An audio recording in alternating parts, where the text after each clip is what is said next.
Nah, sekarang kita tengok dulu, kok bisa sih ya kita itu jatuh pada insecurity tadi. Jadi orang yang minder, jadi orang yang rendah diri. Itu kira-kira sebabnya apa sih?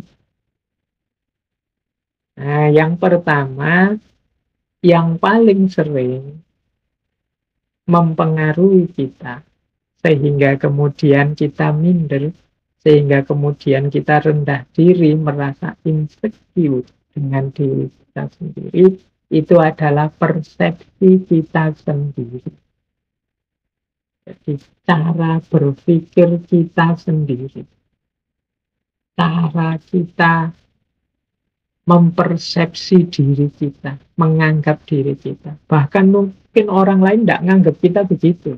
Kita saja yang menganggap diri kita serendah itu.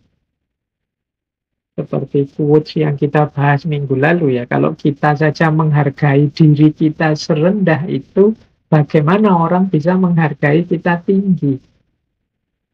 Ibaratnya orang jualan. Itu kan kita sudah menjual diri kita sangat murah, menampilkan, menunjukkan harga kita itu sangat murah, sangat rendah. Ya pasti saja, tidak mungkin orang nawar seandainya ini jual beli ya. Orang berinteraksi nawar itu terus di atasnya. Kalau dari kita sendiri sudah rendah, ya orang bahkan bisa lebih rendah dari itu. Nah, ini kan kalau di minggu lalu ketika kita bahas people pleaser. Nah, persepsi orang-orang yang insecure ini terhadap dirinya juga begitu. Dia tidak memahami, mengakui, apalagi mensyukuri bahwa dalam dirinya itu banyak sekali keistimewaan-keistimewaan. Dalam diri kita itu banyak sekali potensi-potensi untuk bisa kita hidupkan. Kita terlanjur menganggap diri kita rendah, akhirnya ya kita tidak ngapa-ngapain. Atau kadang-kadang standar yang kita ikuti, jadi salah standar. Misalnya ya, hari ini kan kayak tadi banyak orang operasi plastik misalnya. Standarnya mana? Itu kan terus orang milih, ada yang milih standar gaya Korea mungkin, atau milih standar gaya Barat. Nah, ini namanya standar. Nah, ketika standar, saya tidak tahu apakah memang cantik itu harus versi Korea, ataukah gagah itu versi Barat yang seperti apa. Tapi ketika ini standar ini sangat jauh untuk kita jangkau, tentu saja kita akan merasa diri kita sangat rendah. Oke. Coba ngambil standar yang masuk akal saja, mungkin kita tidak jatuh pada insecurity. Kenapa kita mempersepsi diri kita terlalu rendah? Kemungkinan standar yang kita ikuti, kita tetapkan terlalu tinggi.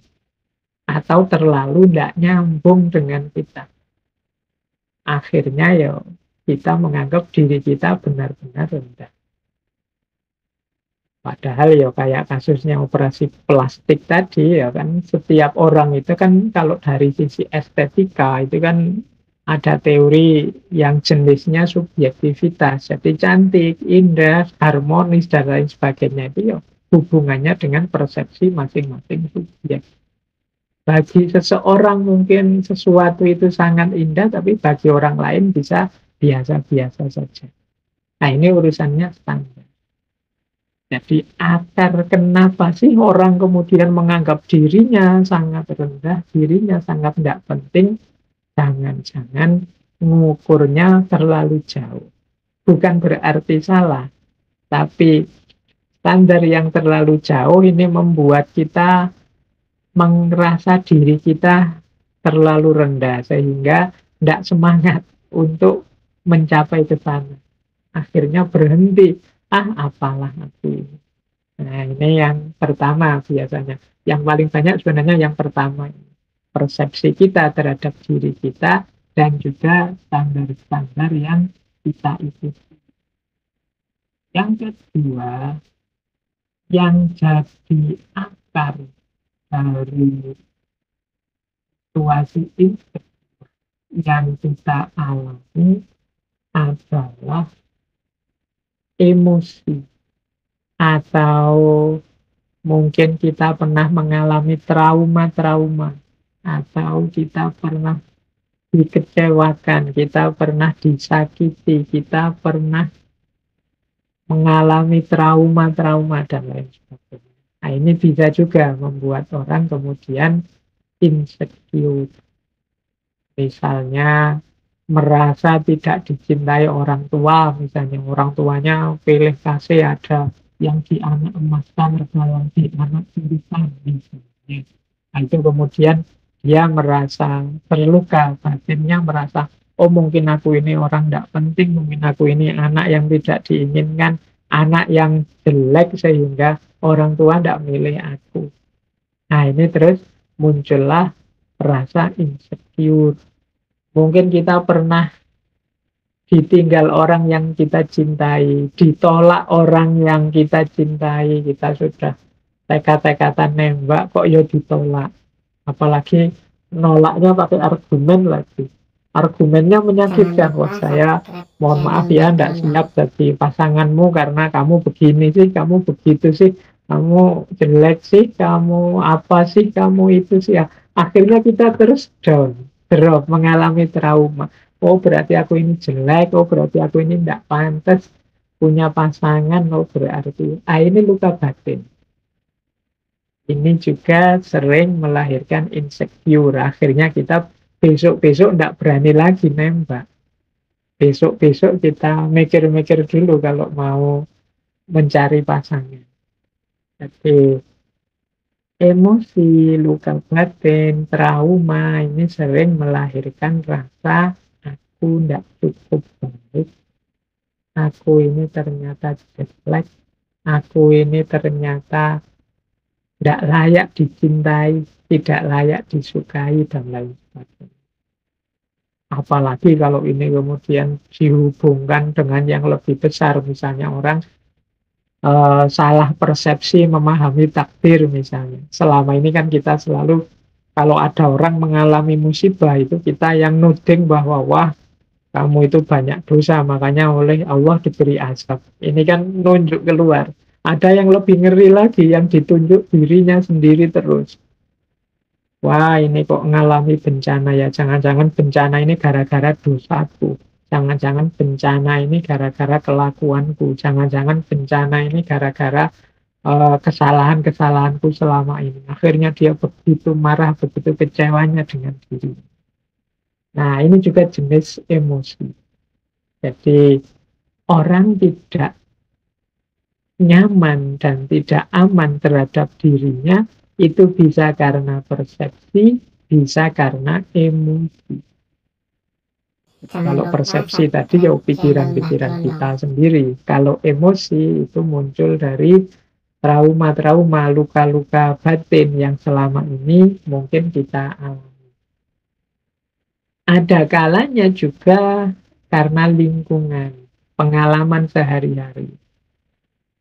Mungkin kita nasibnya tidak terlalu bagus, kita punya lingkungan yang tidak sehat.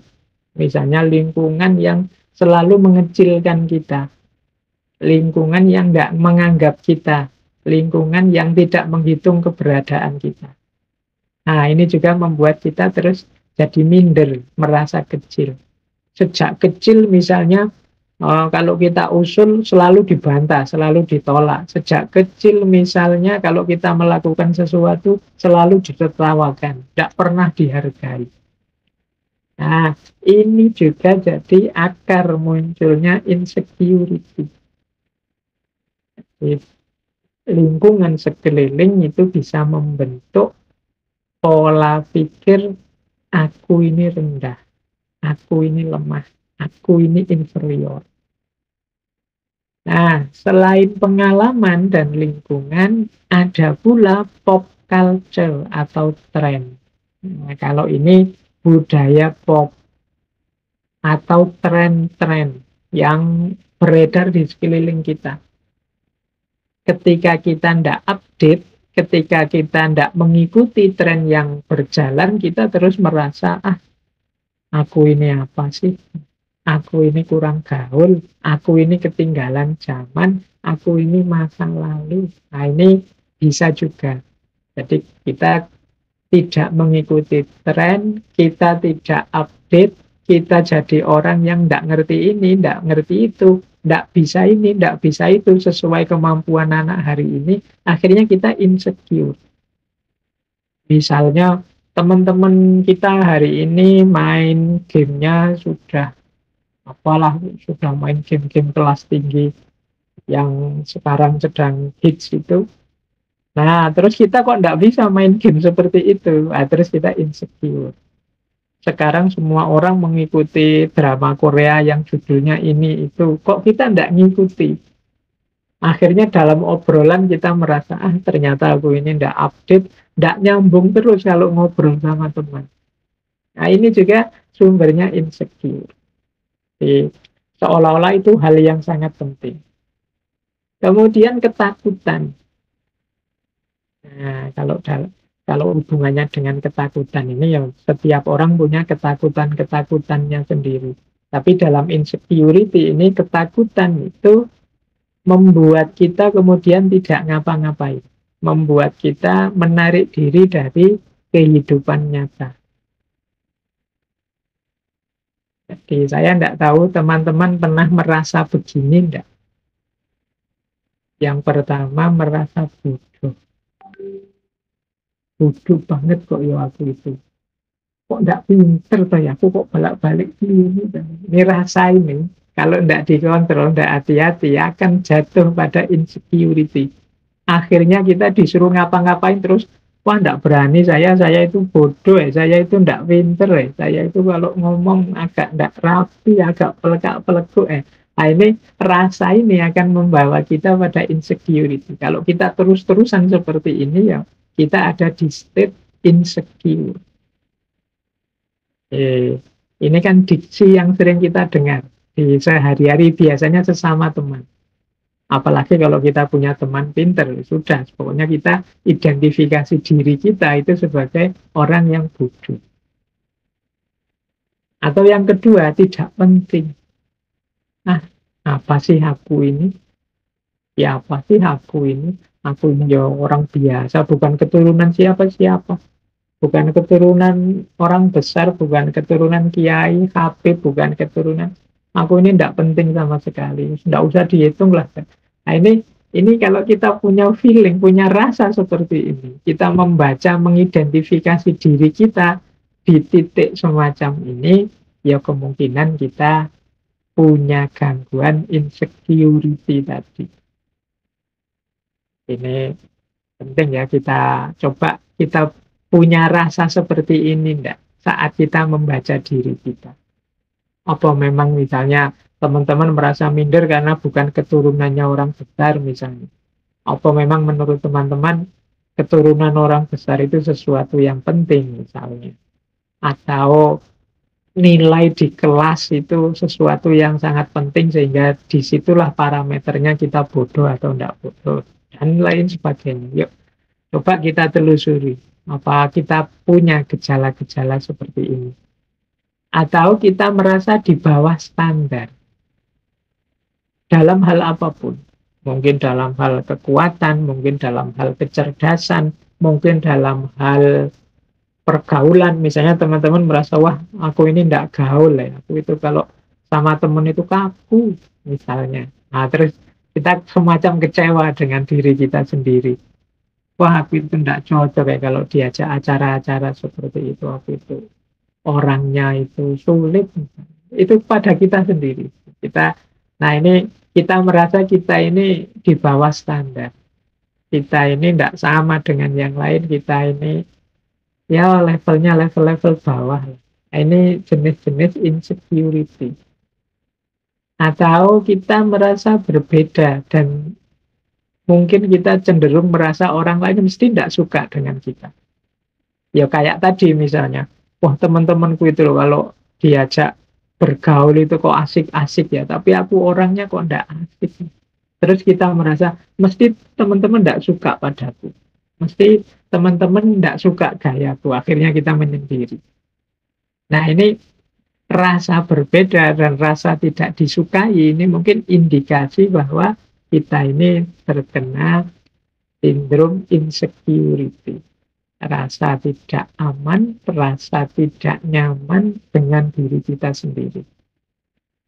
Termasuk juga mungkin merasa tidak pantas. Aku ini tidak pantas kalau harus jadi ketua misalnya. Aku ini tidak pantas kalau jadi yang ngurusi. Aku ini tidak pantas kalau jadi. Nah, ini sering kita temui orang-orang yang seperti ini. Merasa dirinya tidak level, tidak pantas. Ya, dalam kadar tertentu untuk kesopanan misalnya, untuk tawadhu kalau dalam agama tidak masalah sih. Tapi kalau di level akut, ini bisa mengacaukan urusan. Kadang-kadang ya kalau kita dalam hal tertentu misalnya mau ngangkat ketua, wah semuanya tawaduk, semuanya merasa tidak pantas, semuanya merasa di bawah standar. Akhirnya bingung, ini yang mau jadi ketua siapa? Semuanya menolak, tidak ada yang percaya diri. Semuanya merasa, wah enggak, saya itu apa sih? Saya itu siapa sih? Nah ini yang sering jadi masalah sehari-hari kita. Jadi semua orang merasa minder, semua orang merasa tidak level. Nah ini gejala-gejala ini coba deh teman-teman telusuri apa ada yang punya ini. Ya saya bilang tadi dalam batas-batas untuk sopan santun basa-basi kadang-kadang ya kita monggo yang lebih baik saja, yang lebih ahli saja dan lain sebagainya. Tapi nanti kalau saatnya memang dibutuhkan ya kalau memang kita mampu ya kita turun saja, tidak masalah. Karena kalau semuanya saling merasa tidak pantas ya banyak hal nanti tidak jalan. Jangankan urusan besar, kadang urusan kecil saja. Misalnya siapa sih kita misalnya mau sholat, kadang-kadang kan siapa yang harus jadi imam. Oh itu masing-masing, oh kamu saja, monggo saja sampean, monggo saling mempersilahkan. Lama ndak sholat-sholat gara-gara rebutan siapa yang mau jadi imam. Nah, padahal kan kalau di fikih kan ada syaratnya, ya pokoknya yang bacaannya lebih bagus, yang lebih soleh misalnya. Tapi ketika semua orang, wah saya itu bacaanku jelek, padahal mungkin bacaannya bagus, wah saya itu tidak soleh, Pak, saya bacaannya bagus tapi kurang soleh, monggo lah yang lebih pantas. Semuanya saling mempersilahkan, sholatnya akhirnya lama tidak jalan-jalan. Nah, ya memang kita di timur ini sangat dianjurkan untuk tidak sombong, sangat dianjurkan untuk rendah hati. Tapi rendah hati oke, tapi kalau rendah diri itu insecure. Jadi semoga teman-teman bisa cerdas membedakan mana rendah hati, mana rendah diri. Kalau rendah hati itu kita sadar kemampuan kita, kapasitas kita, tapi kita bisa memaklumi yang lain, bisa menerima kalau dan tidak marah, tidak tersinggung dan lain sebagainya kalau orang lain yang mungkin punya kompetensi kapasitas seperti kita mendahului kita, tidak masalah. Nah itu namanya rendah hati. Oh monggo kalau ada yang memang merasa mampu silahkan. Nah itu namanya rendah hati. Tapi kalau rendah diri itu kita sama sekali tidak mau turun, kita merasa tidak layak, tidak pantas, tidak mampu. Mental seperti ini loh yang sering disebut sebagai insecure. Maka teman-teman, yuk semoga di antara kita tidak ada yang rendah diri, merasa bodoh, merasa tidak penting, merasa di bawah standar, merasa berbeda dan tidak disukai, merasa tidak pantas dan lain sebagainya. Dalam konteks yang sebenarnya tidak sekedar hanya saat basa-basi atau saat demi kesopanan untuk tidak sombong, tapi benar-benar kita merasa seperti ini. Nah, itu namanya insecure. Strateginya, sekarang ya, strategi-strategi yang mungkin kita jalankan agar kita tetap percaya diri. Yang pertama apa? Ya, jangan lupa self-love. Kita cintai anugerah Allah pada diri kita. yang pasti istimewa, pasti luar biasa. Dalam diri kita tersimpan aneka macam potensi. Hanya saja kita tidak pernah menengoknya. Kita selalu sibuk melihat cacatnya diri kita. Kita selalu sibuk melihat kurangnya diri kita. Kita bahkan tidak hanya diri kita itu senangnya melihat yang kurang dan yang jelek, yang cacat, baik dalam diri kita, diri orang lain, lingkungan kita. Akhirnya kita hidupnya jadi murung, hidupnya jadi tidak ceria. Maka yuk kita hidup dengan gembira. Kita sadari bahwa seperti apapun situasi, masih banyak hal yang patut kita syukuri, patut kita gembira.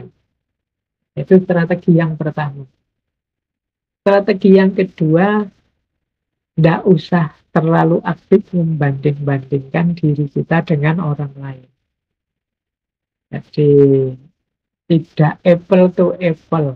Semua orang itu punya keunikannya masing-masing. Kalau kita bandingkan kita dengan orang lain, misalnya, wah orang lain kok sukses sementara aku enggak.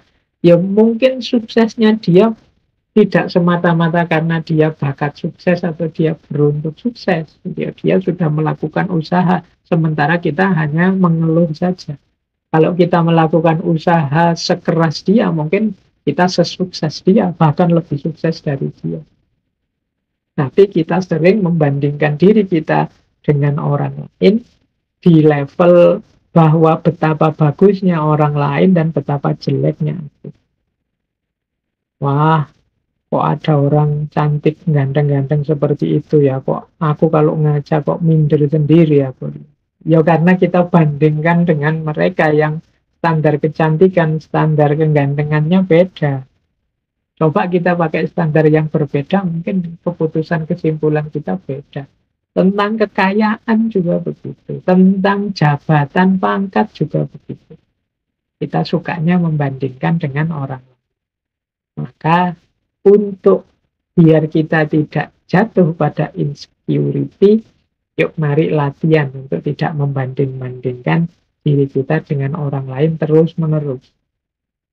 Kemudian yang ketiga, cari teman yang mendukung. Jangan teman yang malah menjatuhkan harga diri, menjatuhkan rasa percaya diri kita. Kok terpaksanya punya teman yang nyinyir, punya teman yang suka nyela, punya teman yang tidak mendukung kepercayaan diri kita, ya sudah. Jangan terlalu sering dekat-dekat. Biar apa? Biar kita tetap punya self-esteem, punya kebanggaan terhadap diri kita sendiri dan tidak jatuh pada insecurity. Yang keempat, carilah kelebihan dan keunikan kita. Ini membuat kita lebih nyaman, membuat kita lebih menerima diri kita. Oke lah, dalam aspek kuliah saya tidak lulus-lulus, nilai saya jelek. Tapi alhamdulillah saya sudah punya pekerjaan, lebih mapan. Mungkin teman saya yang itu lulusnya paling cepat, nilainya paling tinggi. Tapi kan setelah lulus dia mikir nyari kerjaan. Saya sekarang sudah punya kerjaan, sudah bisa mapan. Loh ini kan kita melihat sisi positifnya. Dia lulusnya cepat, tapi aku lulusnya lama. Tapi kan aku di pondok, ambil hafalan Quran, lumayan. Aku lulusnya agak telat, tapi kan ada bonus. Aku sambil hafal Quran. Nah, banyak kok. Apa? Coba kita cari. Apa sih keistimewaan kelebihan kita yang tidak dimiliki orang lain? Yo, aku ini miskin, tapi kan aku ini punya daya tahan, punya kesabaran. Miskin begini aku masih bisa gembira. Daripada yang uangnya banyak, kadang sumpek malahan. Kena masalah masing-masing. Nah, kegembiraan ini harus kita syukuri.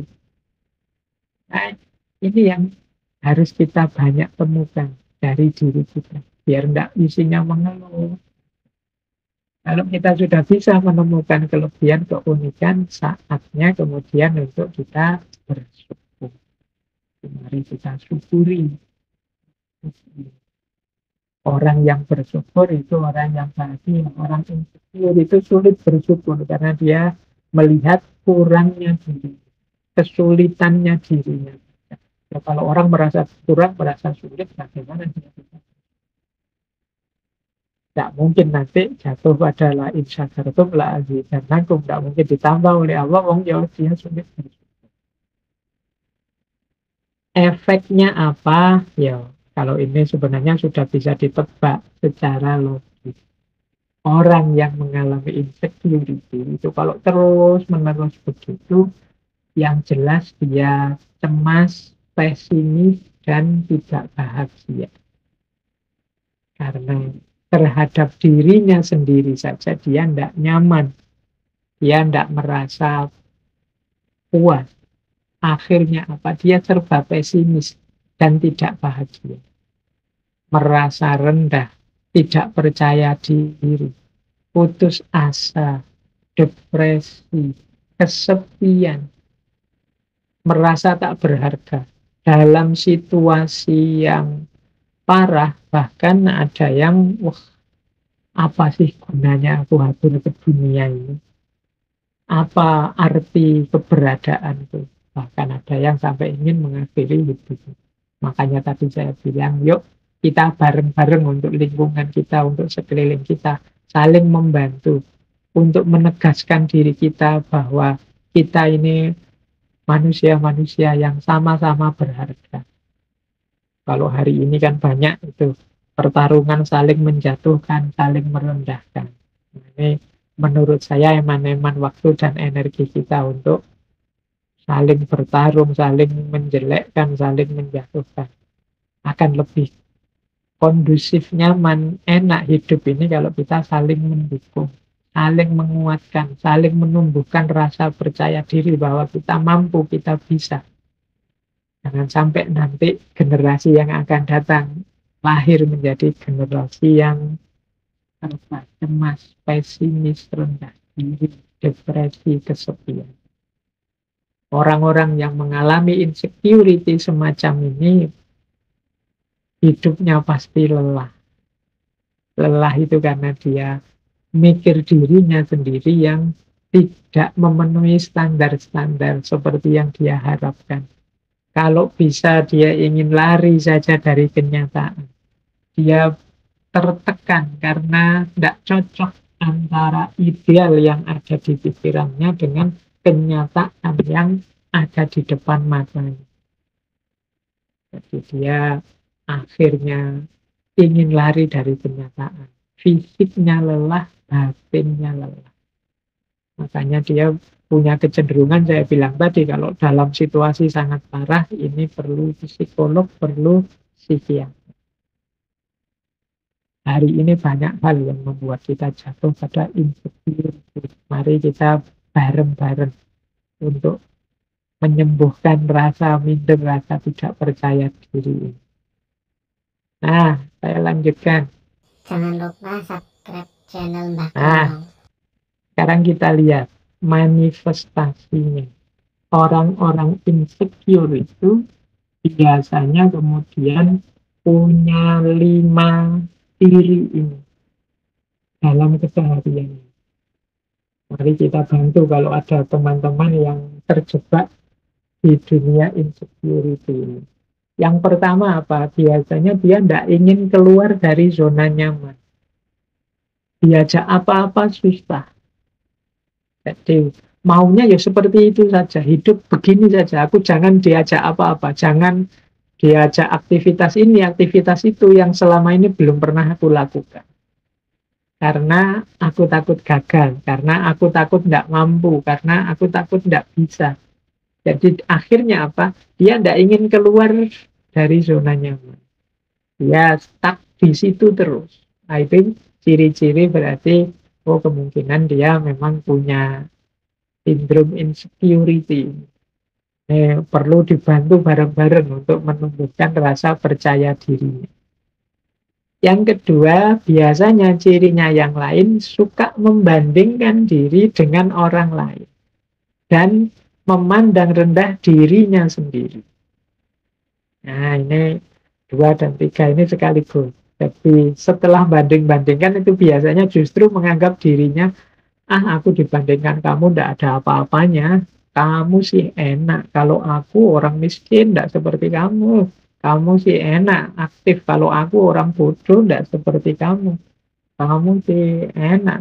Selalu begitu, membandingkan dirinya dengan orang lain dan memandang rendah dirinya sendiri. Ah, ini ciri-ciri insecure biasanya. Dia yang tidak nyaman, tidak puas dengan dirinya sendiri. Ini penting kita amati orang-orang sekeliling kita. Kalau kita punya teman yang seperti ini, atau jangan-jangan kita sendiri yang seperti ini, ayo bareng-bareng kita menumbuhkan rasa percaya diri. Karena percaya diri itu nanti akan jadi kunci kesuksesan keberhasilan kita. Kesuksesan keberhasilan kita itu prasyarat bagi kesuksesan dan keberhasilan ranah yang lebih besar. Kesuksesan keluarga, kesuksesan bangsa, negara, agama, dan lain sebagainya, itu kan harus diawali dari kesuksesan keberhasilan kita sebagai individu.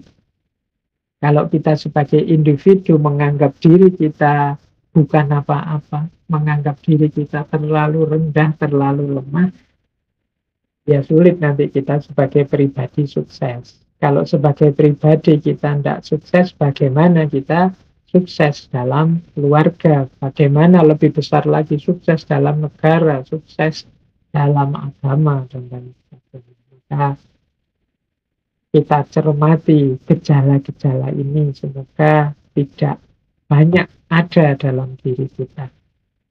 Kemudian kadang-kadang ada manifestasi yang unik, yaitu biasanya orang seperti ini senang dipuji dan mencari cara agar kehadirannya diakui. Mungkin dia melakukan hal-hal yang membuat dia dipuji. Mungkin dipuji karena, wah kamu sabar sekali ya jadi orang, wah kamu pemurah sekali ya kamu. Dia akan melakukan apapun yang memungkinkan orang mengakui keberadaannya dan memuji diri. Kadang-kadang terasa agak dibuat-buat atau terasa dipaksakan. Ini menunjukkan bahwa dia sangat terobsesi untuk agar diakui oleh lingkungan sekelilingnya. Entah dengan cara apa.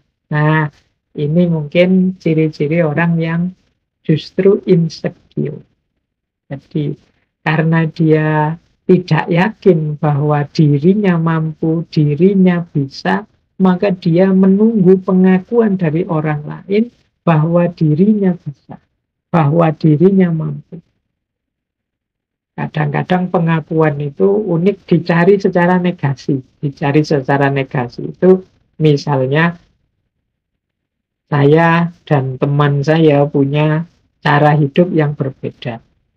Untuk menegaskan bahwa cara hidupku lebih benar, itu aku berusaha mati-matian menunjukkan betapa salahnya cara hidup temanku. Nah, ini sebenarnya sama modelnya dalam rangka mendapat pengakuan meskipun dengan cara yang negasi atau negatif.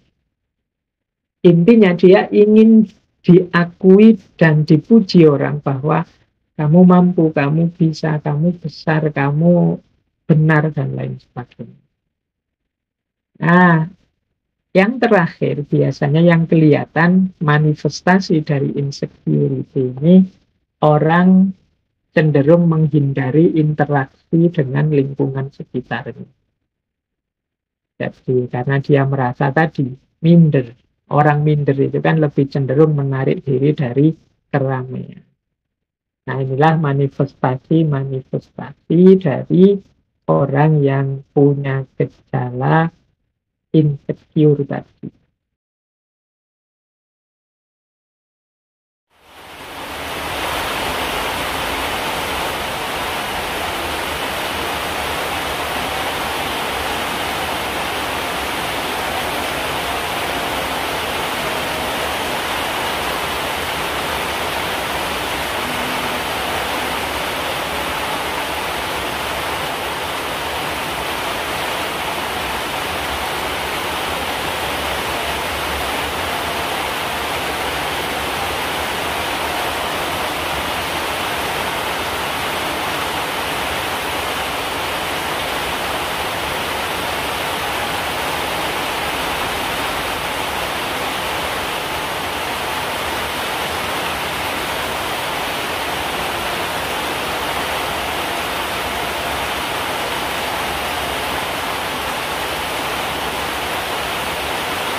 أكبر الله أكبر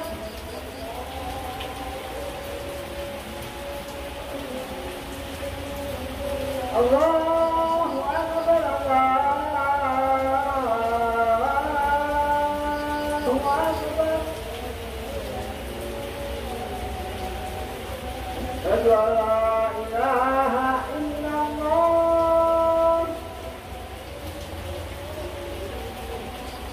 أشهد أن لا إله إلا الله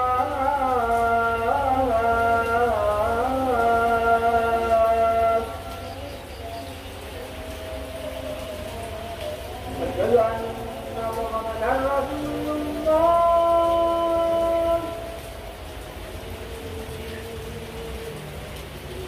أشهد أن محمدا رسول الله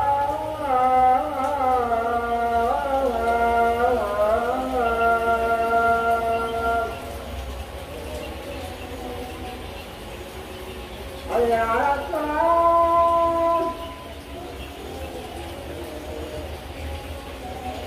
حي على الصلاة